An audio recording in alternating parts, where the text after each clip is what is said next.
Hello friends, आज हम आपके साथ चर्चा करने चल रहे हैं परीक्षा की दृष्टि से बहुत ही महत्वपूर्ण प्रश्न जो एमसीक्यू के रूप में पूछे जाते हैं और विशेष करके जो अपना प्रकरण है नाजीवाद और हिटलर।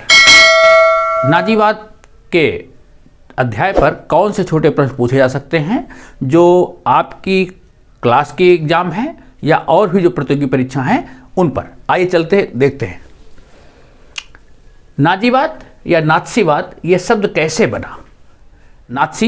ये नात्सी शब्द नासी योड़ाल जर्मन भाषा के शब्द से लिया गया है। ओके, नेक्स्ट, मित्र देश प्रथम विश्व युद्ध के समय कौन कौन से थे। जब प्रथम विश्व युद्ध 1914 से लेकर के 18 के बीच हुआ उसमें दो गुट थे, एक मित्र देश और दूसरा केंद्रीय शक्तियां। तो मित्र देशों में आते थे ब्रिटेन, फ्रांस और रूस, और जो केंद्रीय देश थे, केंद्रीय शक्तियां, उसमें जर्मनी, ऑस्ट्रिया और पहले इटली इसमें शामिल हुआ था, बाद में इटली हट गया था और उसके स्थान पर टर्की। ये देश केंद्रीय शक्तियों में से थे। जर्मनी की संसद का क्या नाम था। जर्मनी की संसद को राइखस्टाग कहते हैं। राइखस्टाग। प्रथम विश्व युद्ध के बाद जर्मनी के साथ कौन सी संधि की गई थी, बहुत ही महत्वपूर्ण प्रश्न है। ये थी वारसाई की संधि 1919 में। पेरिस के पास वारसाई एक छोटा सा शहर है, उप शहर है, वहां पर संधि ये आयोजित की गई थी। ओके, वारसाई की जो संधि थी, जर्मनी पर कितनी धनराशि का जुर्माना लगाया गया था। वारसाई संधि में जर्मनी के साथ शर्तें निश्चित की गई थी और ये बड़ी अपमानजनक संधि थी। ये संधि मित्र देशों के द्वारा जर्मनी पर एक थोपी हुई संधि थी और इस संधि के द्वारा 6 अरब पाउंड का जुर्माना जर्मनी के ऊपर लगाया गया था। जर्मनी को युद्ध का अपराधी माना गया था और जर्मनी के ऊपर 6 अरब पाउंड का हर्जाना लगाया गया था। ध्यान रखना, ये बहुत बड़ा अमाउंट था। ओके, फिर जर्मनी के पुराने सैनिकों के संगठन को किस नाम से जानते थे। जर्मनी के पुराने जो सैनिकों का संगठन था वो था फ्री कोर। इस फ्री कोर की मदद वाइमर सरकार ने स्पार्टाकिस्ट लीग को दबाने में लिया था। ये भी ध्यान रखना, इससे संबंधित क्वेश्चन पूछा जाए अगर तो वाइमर सरकार जो प्रथम विश्व युद्ध के बाद जर्मनी की सरकार बनाई गई थी, एक गणतांत्रिक सरकार थी, वाइमर नामक स्थान से चलाई जा रही थी, इसलिए उसको वाइमर सरकार कहते थे। वाइमर सरकार ने फ्री कोर की मदद से कम्युनिस्ट आंदोलन को समाप्त किया था। ओके, स्पार्टाकिस्ट कौन थे। स्पार्टाकिस्ट जर्मनी के कम्युनिस्ट समर्थक थे। जिस समय रूस में बोल्शेविक क्रांति हुई तो उसका प्रभाव जर्मनी पर भी पड़ा और जर्मनी में भी जो कम्युनिस्ट विचारधारा के लोग थे उन्होंने एक पार्टी बनाई, उसको कहते थे स्पार्टाकिस्ट लीग। स्पार्टाकिस्ट लीग ये कम्युनिस्टों का एक संगठन था और इसके समर्थक स्पार्टाकिस्ट कहलाते थे। फ्रांसीसियों द्वारा अधिकृत जर्मन औद्योगिक क्षेत्र, वो जर्मनी का औद्योगिक क्षेत्र जिसको फ्रांसीसियों ने कब्जा कर लिया प्रथम विश्व युद्ध के बाद, कौन था। वो रूर क्षेत्र था जो जर्मनी के कोयला भंडार का प्रमुख उत्पादक क्षेत्र था। ज़्यादातर जो कोल माइंस थी इस रूर क्षेत्र में थी। वारसाई की जो संधि हुई थी, इस वारसाई की संधि के द्वारा जर्मनी का 75% जो लौह अयस्क का भंडार था, अल्सस लारेन का क्षेत्र, वो मित्र देशों ने कब्जा कर लिया था। 26% जो कोयला भंडार था मित्र देशों के कब्जे में चला गया था। 13% जो लैंड एरिया था वो मित्र देशों के कब्जा में चला गया था और 10% आबादी वाला क्षेत्र मित्र देशों के कब्जे में चला गया था। तो आप देखिए कि वारसाई की संधि के द्वारा जर्मनी का खनिज का अधिकांश क्षेत्र सब मित्र देशों ने कब्जा कर लिया। 10% आबादी चली गई तो जर्मनी को इस समय से बहुत बड़ा सेटबैक मिला, बहुत बड़ा नुकसान हुआ था। ओके, अब ये बहुत ही महत्वपूर्ण प्रश्न है, डाप्स योजना क्या थी, इसको ध्यान से समझिएगा। डाप्स योजना, डाप्स अमेरिका के उपराष्ट्रपति ने ये योजना बनाई थी, उसके नाम से जानी जाती है। अमेरिका के उपराष्ट्रपति द्वारा बनाई गई योजना थी और जर्मनी को आर्थिक संकट से उबारने के लिए योजना बनाई गई थी। जर्मनी पर 6 अरब पाउंड का जुर्माना था, जर्मनी उसको दे नहीं पा रहा था, इसलिए जो जर्मनी को जुर्माना देना था, जो हर्जाना देना था, उसमें कुछ रियायत की गई थी। जो शर्तें थी, आर्थिक शर्त जो थी, उसमें थोड़ी छूट दी गई थी। इस योजना को डाप्स योजना कहते हैं। विश्व आर्थिक महामंदी ये कब प्रारंभ हुई? ग्रेट डिप्रेशन या विश्व आर्थिक महामंदी, ये 24 अक्टूबर 1929। क्या हुआ था? अमेरिका का जो न्यूयॉर्क शहर का शेयर मार्केट है उसको कहते हैं wall street. Wall street share market, उसे वॉल स्ट्रीट कहते हैं। तो वॉल स्ट्रीट में उस दिन शेयर का जो बाजार था उसमें अचानक गिरावट आ गई और उसके बाद ये गिरावट थमने का नाम नहीं ले रही थी। शेयर मार्केट धराशायी हो गया। पूरे संसार में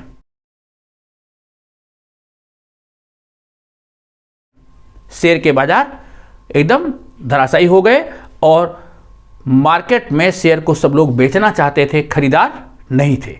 इसको विश्वव्यापी आर्थिक संकट के नाम से जाना जाता है और इसी के परिणाम स्वरूप हजारों बैंक बंद हो गए, कई हजार बैंक दिवालिये हो गए, हजारों कारखाने बंद हो गए और बेरोजगारों की संख्या करोड़ों में पहुंच गई। ओके, तो ध्यान रखना कहाँ हुआ था ये? न्यूयॉर्क में। न्यूयॉर्क का वॉल स्ट्रीट जो वहाँ का शेयर मार्केट है। ओके, वाइमर सरकार की असफलता के क्या कारण थे? वाइमर सरकार, जब जर्मनी हार गया तो 1919 में जर्मनी के साथ संधि की गई। जर्मनी में नई सरकार बनाई गई जो मित्र देशों के द्वारा बनाई गई और वो सरकार जिस स्थान से काम करती थी उस स्थान का नाम था वाइमर, इसलिए इसको कहा गया वाइमर गणतंत्र। ये लोकतांत्रिक सरकार थी तो वाइमर गणतंत्र कहा गया। वाइमर सरकार क्यों असफल रही?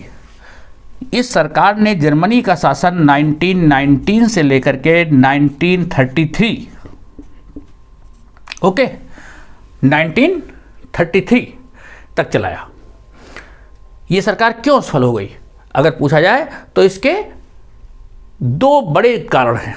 एक तो इसमें ये व्यवस्था थी कि सरकार का गठन आनुपातिक प्रतिनिधित्व प्रणाली पर होता था। जो मेंबर्स चुने जाते थे उनको जो वोट दिया जाता था, वोटों की गणना आनुपातिक प्रतिनिधित्व प्रणाली पर होती थी। इससे क्या होता था, किसी एक पार्टी को बहुमत नहीं मिलता था। ज़्यादातर गठबंधन सरकारें आती थी और जब गठबंधन सरकारें आती थी तो स्थिर नहीं रहती थी, वो बार बार बदलती रहती थी। यही कारण था कि 1919 से लेकर के 33 जो ये 14 वर्ष का समय है, 14 वर्ष में 20 बार मंत्रिमंडल में बदलाव हुआ। 14 वर्ष में 20 बार, मतलब लगभग एवरेज जो टाइम स्पेन है एक सरकार का वो 259 डेज 259 डेज तक ही सरकार रही। सरकारें बार बार बदलती रही तो अस्थिर सरकार। दूसरा, वाइमर गणतंत्र की जो सरकार का संविधान था उसमें अनुच्छेद 48, इस चीज को ध्यान रखना, अनुच्छेद 48 एक ऐसा अनुच्छेद था जिसमें ये प्राविधान था कि सरकार चाहे तो अध्यादेश के द्वारा सरकार चला सकती है, शासन कर सकती है। अध्यादेश का मतलब होता है सरकार बिना सहमत के कोई भी कानून पास कर सकती है और उसके द्वारा शासन चला सकती है। तो अनुच्छेद 48 का खूब गलत इस्तेमाल किया गया और अध्यादेश के सहारे सरकार चलाने का प्रयास किया गया। इसके फलस्वरूप वाइमर सरकार असफल हो गई। नेक्स्ट, हिटलर का जन्म कहाँ हुआ था? हिटलर का जन्म ऑस्ट्रिया में हुआ था। याद रखिएगा, ऑस्ट्रिया का रहने वाला था वो। हिटलर ने जर्मन वर्क्स पार्टी, हिटलर से सबसे पहले किस पार्टी के सदस्य बना? वो पार्टी थी जर्मन वर्क्स पार्टी। कब बना? 1919 में। हिटलर ने जर्मन वर्क्स पार्टी की सदस्यता 1919 में ले ली। बाद में ये पार्टी का स्वयं प्रमुख बन गया और इसको नया नाम दिया national socialist party. National socialist party इसको नाम दिया। नेक्स्ट, हिटलर की आत्मकथा। हिटलर ने अपनी एक बुक लिखी है, उसकी आत्मकथा है। आत्मकथा का नाम है मीन कैम्फ। ये उसने जेल में लिखी थी। ओके, हिटलर ने बर्लिन की ओर अपने समर्थकों सहित कूच किया था। उसको वाइमर सरकार ने गिरफ्तार करवा लिया और उसे जेल में डाल दिया। जेल में रहते हुए उसने इस पुस्तक को लिखा, जिसमें नाजी पार्टी के जो सिद्धांत हैं उनके बारे में और हिटलर के प्रारंभिक जीवन के बारे में इसमें जानकारी मिलती है। ये हिटलर की आत्मकथा है। ओके, प्रोपेगेंडा क्या है? प्रोपेगेंडा मिथ्या प्रचार को कहते हैं, अंधाधुंध प्रचार को कहते हैं। तो हिटलर ये मानता था कि किसी चीज़ का प्रचार ज़्यादा से ज़्यादा किया जाए जिससे कि झूठ भी सत्य लगने लग जाए। और इस काम में उसका एक मित्र था जो बहुत ज़्यादा सहायता कर रहा था और वो प्रचार मंत्री था। उसका नाम था गोबेल्स। ये उसका प्रचार मंत्री भी था। अगर पूछा जाए क्वेश्चन कि हिटलर का प्रचार मंत्री कौन था, तो गोबेल्स। अगर क्वेश्चन पूछ लिया जाए हिटलर का वित्त मंत्री कौन था,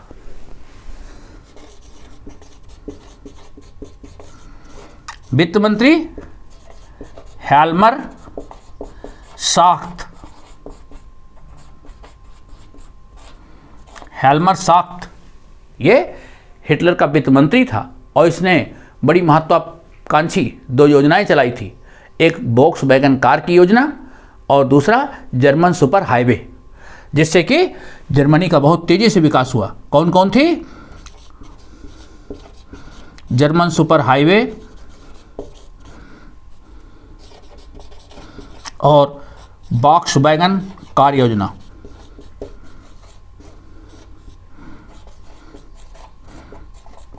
जिसमें तेजी से जर्मनी का डेवलपमेंट हुआ, लोगों को एम्प्लॉयमेंट मिला। तो ये इसकी दो बड़ी महत्वाकांक्षी योजनाएं थी। ओके, नाजी पार्टी का चिन्ह क्या था? नाजी पार्टी का चिन्ह था स्वास्तिक। बाएं कंधे के नीचे हाथ पर सभी पार्टी के लोग स्वास्तिक बना हुआ चिन्ह धारण करते थे। ओके, कंसंट्रेशन कैंप क्या थे? कंसंट्रेशन कैंप जो नाजी पार्टी की वो जेलें हैं जहां कैदियों को, युद्ध अपराधियों को भयंकर यातना दी जाती थी। बिना मुकदमा चलाए को इन जेलों में डाल दिया जाता था और उसको घोर यातनाएं दी जाती थी। उन्हें कंसंट्रेशन कैंप कहते थे। फायर डिक्री ये कानून था। ये कानून कब पारित किया गया? दो कानून थे जो हिटलर के द्वारा पारित किए गए, फायर डिक्री और इनेबलिंग एक्ट। फायर डिक्री 28 फरवरी 1933। ओके, फायर डिक्री ये पारित किया गया और इनेबलिंग एक्ट 3 मार्च 1933। ओके, ठीक एक महीने बाद एक क्रम है। जनवरी 1933 में हिटलर जर्मन का चांसलर बना। जर्मनी का चांसलर हिटलर बनाया गया जनवरी 33 में। राष्ट्रपति हिंडनबर्ग जो काफ़ी वृद्ध थे, 80 साल के थे, उन्होंने हिटलर का दबाव देखते हुए हिटलर को चांसलर बना दिया। चांसलर बनते ही उसने पहला तो काम किया, फायर डिक्री कानून लागू कर दिया, जिसके द्वारा अध्यादेश के द्वारा सरकार को चलाना चालू कर दिया। बाद में 3 मार्च 1933 को उसने इनेबलिंग एक्ट जारी कर दिया, जिसके द्वारा सरकार ने सारे अधिकार अपने हाथ में ले लिए। प्रेस के ऊपर प्रतिबंध लगा दिया गया, न्यायिक अधिकार हाथ में ले लिए और विरोधी पार्टी जितनी थी उन सबको खत्म कर दिया गया। सारी पार्टियों को के नेताओं को पकड़ पकड़ करके जेल में डाल दिया गया। एक प्रकार से अघोषित इमरजेंसी जैसी स्थिति लागू कर दी गई। ओके, तो इनेबलिंग एक्ट के द्वारा नाजी पार्टी को छोड़ करके जर्मनी में सभी राजनीतिक पार्टियों पर प्रतिबंध लगा दिया गया। प्रेस की स्वतंत्रता समाप्त कर दी गई, न्यायिक अधिकार आदि सब सरकार के हाथ में आ गए। तो ये 2 बड़े कानून थे, ध्यान में रखिएगा। ओके, और कौन से क्वेश्चन हो सकते हैं? देखिए, नाजीवाद पर और कौन से महत्वपूर्ण प्रश्न हो सकते हैं, आइए देखिए। क्वेश्चन पूछा जा सकता है आपसे कि गेस्टापो किसे कहते थे? गेस्टापो जर्मनी की जो गुप्तचर पुलिस थी उसको गेस्टापो कहते थे।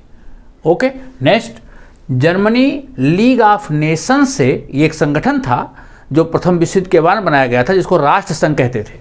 तो लीग ऑफ नेशन से कब बाहर हो गया?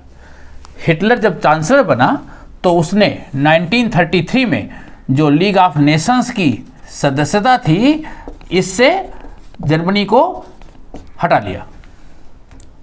1933 में जर्मनी लीग ऑफ नेशन से बाहर हो गया। जर्मनी ने राइनलैंड पर फिर से कब अधिकार कर लिया? जर्मनी ने राइनलैंड, वो इलाका है, जर्मनी में नदी है राइन, जहाजी नदी है, इस नदी के पास का इलाका मित्र देशों ने इस पर कब्जा कर लिया था प्रथम विश्व युद्ध के बाद वारसाई की संधि से।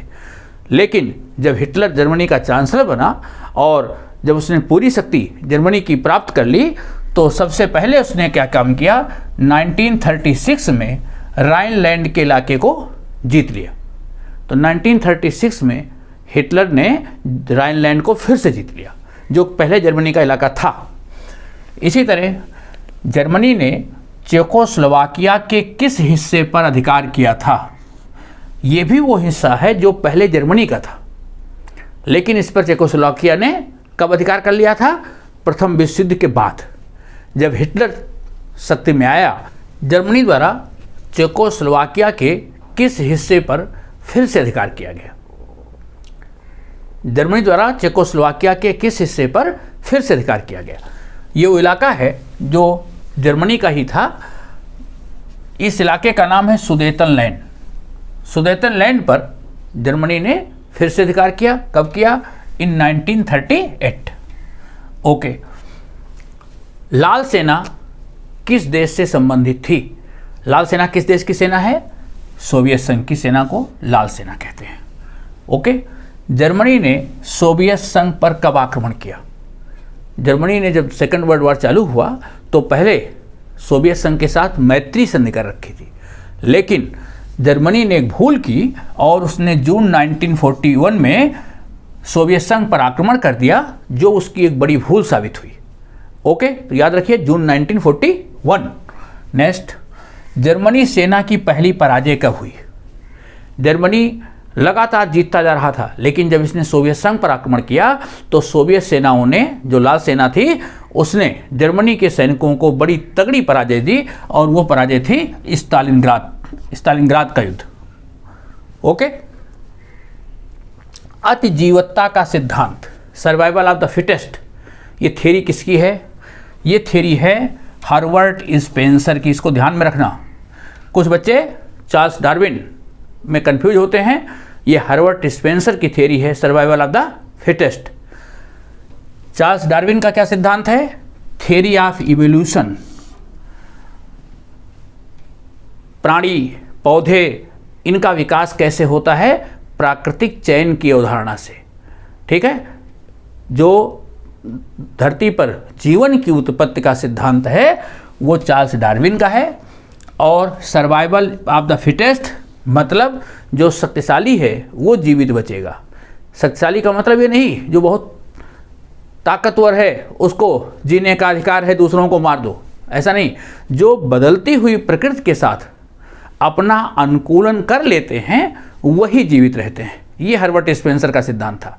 बड़े बड़े डायनासोर आज जीव बदलते हुए समय के अनुसार अपने आप को एडजस्ट नहीं कर पाए तो मर गए। तो हर्बर्ट स्पेंसर का ये सिद्धांत था कि जो शक्तिशाली होता है, जो परिस्थितियों के अनुसार अपने आप को अनुकूलित कर लेता है, वही बचता है। ओके, तो ये दो सिद्धांत ध्यान में रखिएगा। चार्ल्स डार्विन का theory of evolution, Herbert Spencer का survival of the fittest. Nordic German आर्य, ये सिद्धांत क्या था? ये हिटलर का सिद्धांत था। वो कहता था कि जो नीली आंख वाले लोग हैं, हिटलर की आंख स्वयं नीली थी, तो नीली आंख वाले उनको कहता था कि ये आर्य रेस की हैं आर्य जात के हैं और ये संसार के सबसे श्रेष्ठ लोग हैं। इनकी आंख नीली है, ये दूसरे काली आंख वाले लोगों से या भूरी आंख वाले लोगों से भिन्न हैं और भगवान ने इनको धरती पर शासन करने के लिए बनाया है।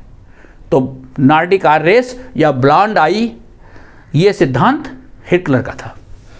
यूथनेजिया क्या है? यूथनेजिया का अर्थ होता है दयामृत। हिटलर जो विकलांग लोग थे उनको धरती पर भार मानता था, तो उनको सामूहिक रूप से जो मारने की योजना थी उसको दयामृत या यूथनेजिया कहता था।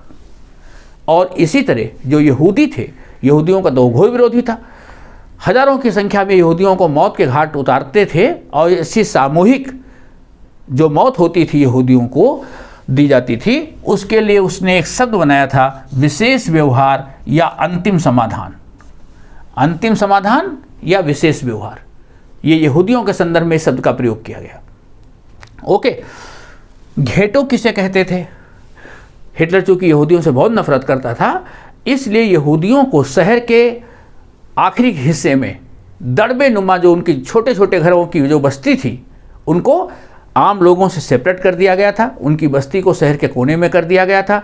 उनके छोटे छोटे मकानों वाली जो बस्ती होती थी उसको घेटो कहते थे। घेटो का अर्थ है ऐसी बस्ती जो सामान्य लोगों से अलग थलग थी, ऐसे यहूदियों की बस्ती को अलग किया गया था। युंग फोक, हिटलर यूथ, लेबर सर्विस, ये 3 टर्म हैं, ये किस अर्थ में प्रयोग किए गए थे? हिटलर ने नाजीवादी पार्टी का आधार मजबूत करने के लिए छोटे उम्र के बच्चों से लेकर के वयस्क नागरिकों तक उसने पार्टी का संगठनात्मक ढांचा मजबूत किया और जो 10 वर्ष के बच्चे थे उनको युंगफोक की सदस्यता दी जाती थी। जब बच्चे 14 वर्ष के हो जाते थे तो उनको हिटलर यूथ की सदस्यता लेनी पड़ती थी। जैसे आप देश में अपने यहाँ एनसीसी है, जूनियर विंग होती है, सीनियर विंग होती है, इसी तरह 10 वर्ष के बच्चों को युंगफोक की सदस्यता दी जाती थी। उनको नाजीवादी पार्टी के सिद्धांत के बारे में, हिटलर के बारे में पढ़ाया जाता था, बताया जाता था। जब बच्चा 14 वर्ष का होता था तो उसको हिटलर यूथ में सदस्यता दी जाती थी, जहां उसको नाजी श्रेष्ठ हैं, यहूदी सबसे घृणित हैं, नाजीवादी पार्टी के सिद्धांतों, लड़ने, युद्ध का महिमा मंडन करने, इन सब चीज़ों की शिक्षा दी जाती थी। मतलब उसको शक्तिशाली बनाया जाता था और वार की ट्रेनिंग देनी चालू हो जाती थी। नाजीवादी सिद्धांतों के बारे में अच्छे से उसके ब्रेन वॉश करके दिमाग में बैठाया जाता था कि नाजी ही दुनिया में सर्वश्रेष्ठ हैं। और जब वो 18 वर्ष का हो जाता था तब वो लेबर सर्विस में आता था और देश में सैनिक के रूप में सेवा देने के लिए तैयार होता था। तो ये 3 संगठनात्मक ढांचा के पायदान थे। गैस चैम्बरों को किन दूसरे नामों से जानते थे? हिटलर ने सामूहिक मौत के लिए बड़े बड़े गैस चैम्बर बनाए थे और उन गैस चैम्बरों में लोगों को ले जाकर के बंद कर दिया जाता था और उसमें जब गैस खोली जाती थी तो लोगों का दम घुट जाता था। तो ऐसे गैस चैम्बरों को संक्रमण मुक्त क्षेत्र कहा जाता था। कैदियों को इस बहाने ले जाया जाता था कि उन्हें वॉशरूम ले जाया जा रहा है और उन गैस चैम्बरों में बढ़िया फव्वारे भी लगे होते थे। एक बार लोगों को लगता था कि इसमें से पानी आएगा, लेकिन जब उनको उसमें बंद कर दिया जाता था तो उसमें से गैस निकलती थी और देखते देखते लोगों की मौत हो जाती थी। तो ऐसे गैस चैम्बरों को संक्रमण मुक्त क्षेत्र कहते थे। होलोकास्ट या महाध्वंस क्या है? जर्मनी के नाजी पार्टी के द्वारा जो यहूदियों की व्यापक पैमाने पर हत्या कराई गई, बहुत नरसंहार कराया गया, उसको होलोकास्ट कहते हैं।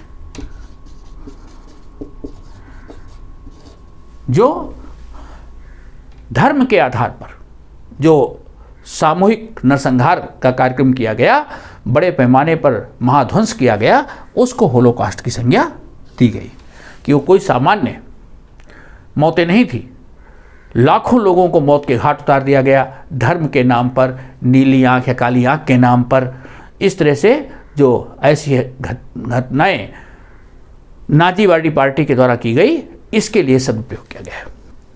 हिटलर द्वारा माओं को विशेष रूप से पुरस्कृत किया जाता था अगर वो ज़्यादा बच्चों की माँ होती थी।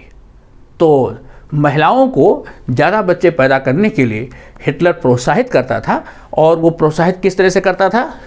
अगर 4 बच्चे हों किसी माँ को तो उसको ब्रॉन्ज मेडल, 6 बच्चे वाली माँ को सिल्वर मेडल, 8 बच्चे या इस 8 बच्चे से ज़्यादा वाली माँ को गोल्ड मेडल दिया जाता था। और ऐसी माँओं को रेलवे के सफ़र में सस्ते दामों पर टिकट, थिएटर के सस्ते टिकट, ग्रॉसरी के सामान सस्ते, इस प्रकार की और भी सुविधाएं प्राप्त होती थी।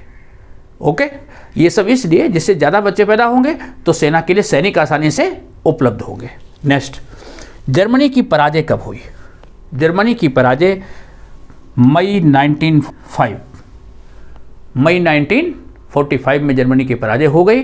जब हिटलर चारों तरफ से घिर गया तो हिटलर ने अपने आप को शूट कर लिया, और जब बर्लिन में मित्र देशों की सेनाएं घुसी तो उनको हिटलर का केवल 100 मिला। तो मई 1945 में हिटलर की मृत्यु हो चुकी थी और जर्मनी पराजित हो गया। तो ये कुछ महत्वपूर्ण प्रश्न थे जो आपसे नाजीवादी पार्टी के ऊपर या हिटलर के ऊपर किसी भी परीक्षा में पूछे जा सकते हैं। मित्रों, आपको वीडियो कैसा लगा? अपनी प्रतिक्रिया भी देंगे और अपने साथियों को भी, अपने जानने वालों को भी शेयर करेंगे। चैनल को लाइक और सब्सक्राइब भी करते रहें। थैंक्स।